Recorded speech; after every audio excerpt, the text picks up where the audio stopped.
We continue to innovate in order to continue to excel of what people want. And one of the things that people want is we want more battery life.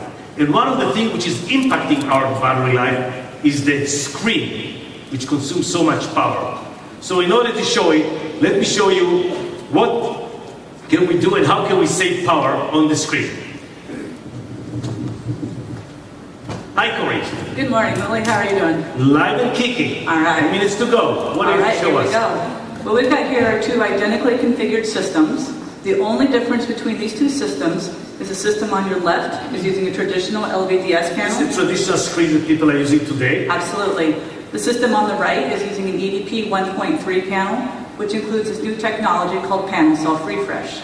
So this is the power self-refresh. Yes. This is the traditional, but I don't see any difference between Yes, the two. what's really happening on this system on the right is that this image that you see right here, the static image of the desktop, is actually being shown from memory on the panel electronics itself, whereas the system on your left is showing this image using system memory and waking the CPU up 60 times a second just to show this image that's not changing. So actually, when I've got the static system over here, Yep. the CPU is actually asleep, and Yep. the self-refresh is working in the screen itself, letting the CPU and the rest of the system be busy. Why don't you show us what you can do with it? Well, what I want to draw your attention to first is the power.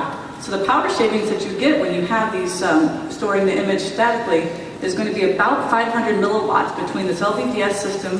500 panels. milliwatts Absolutely. between the self-refresh and the standard. If I speak about ultra-book kind of a solution notebook, how much time it will be translated to? You're probably talking 45 minutes to maybe an hour, depending on the exact 45 minutes or an hour, it will be able to move together with our partners from the traditional panels to the self-refresh panels. Yep. What would you show us? Let me just show you a quick demo of how this works. So what I'm going to do is launch off a slideshow right here. So what's going on right here is every time the image is static, we're in panel self-refresh, and you can see the LEDs are green. Whenever the image changes, you'll notice the LEDs went red. So now the CPU is asleep, wake up, Yep. woke up, refresh, went to sleep again. Yep, so you Now get it's all the sleeping, power savings. having a good nap, woke up. Absolutely. Now, how can you persuade the audience? I know these guys for years. There are many skeptics over here. How can you persuade them that this is really self-refresh and it's nothing to do with the CPU? Well, what I'm going to do is I just pause the slideshow so that we stay in self-refresh. Now we've got a steady Yep, picture. we're static picture. We're staying right here. So what I'm going to do is I'm going to reach around and actually pull out the display cable and prove to you this image is going to Do stay it slowly put. so the camera will be able to capture it.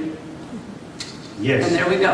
And now we've got this Cable panel, connected. not connected to the PC. You can still see the picture, self-refresh. Move the And mouse, that's how we can nothing get moves. 450 milliwatts improvement. You really need to work together in order to make it a standard in the industry, and I've got confidence that in less than 2 years, this will be the new standard. Thank you. Thanks.